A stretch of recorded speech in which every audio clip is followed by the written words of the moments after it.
السلام جی سر. علیکم علیکم السلام آفاق صاحب, کہاں سے کال کیا؟ سر. ویسے تو میں ابھی دبئی میں ہوں، پر ہوں میں پاکستان سندھ سے. اللہ آپ کو عزت دے, حکم کریں بھائی. کیا حال ہے سر جی؟ طبیعت سے ٹھیک ہے؟ یار میں اللہ آپ کو بہت عزت دے. کوشش کر رہا تھا. Thank you sir. سر جی میرا ایک سوال ہے، کنفیوژن ہے تھوڑی، میں وہ آپ سے کلیئر کرنا چاہتا ہوں کہ مولا علیہ السلام باغ فدق کے حوالے سے کہ بیوی کو حق نہیں دیا گیا، مولا علیہ السلام نے اپنے دور خلافت میں وہ تو ان کے باغ خلاف فدق کیوں نہیں ان کے خلاف شورش تھی نا, ان کے خلاف شورش تھی. مولا امیر المومنین علیہ السلام کب جنگوں سے فارغ ہو گئے؟ ان کی مائی نے لشکر نکالا تھا نا, ماسی نے لشکر نکالا تھا نا. ماسی کے بعد ان کے ماموں صاحب نے لشکر نکالا تھا, اور پھر ان کے بھائیوں نے. اچھا ہاں, آخر تک ان جنگوں کی حالت میں. کب وہ فارغ ہو؟ ان کی کل حکومت ہے 4.5 سال. ان 4.5 سال میں جنگ ہی جنگ رہے, اور یہود نصارہ سے نہیں, ان کے ماں سے, جماعت کے مائی سے, اور پھر ان کے ماموں سے, پھر ان کے بھائیوں سے, خوارج سے. وہ فارغ ہی نہیں رہے, ہمیشہ جنگ کے حالات ہوتے تھے. اچھا. صلح حسن پہ آپ کا کیا موقف ہے؟ اگر صلح حسن ہو گئی تو ہمیں صلح کرنی چاہیے نا؟ آپ کو صلح کرنی چاہیے.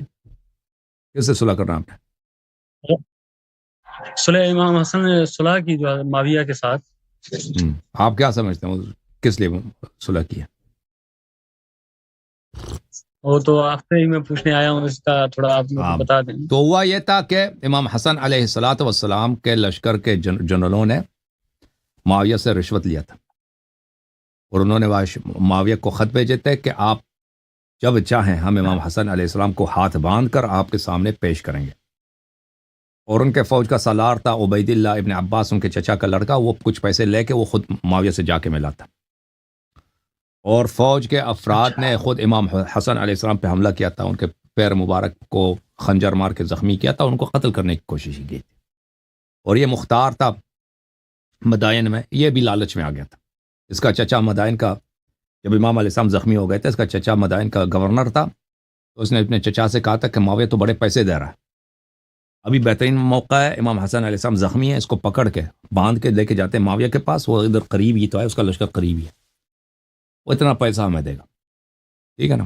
تو عراق کے لوگوں نے غداری کی, عراق کے لوگوں نے امام حسن علیہ السلام کے لشکر نے غداری کی, اور معاویہ آ جاتا, یہی ہوتا, امام حسن علیہ السلام اسیر بن جاتے, پکڑ لیتے, یا اور پھر وہ سب کو قتل, سب عراق کے لوگوں کو, شیعوں کو قتل عام کر لیتا معاویہ.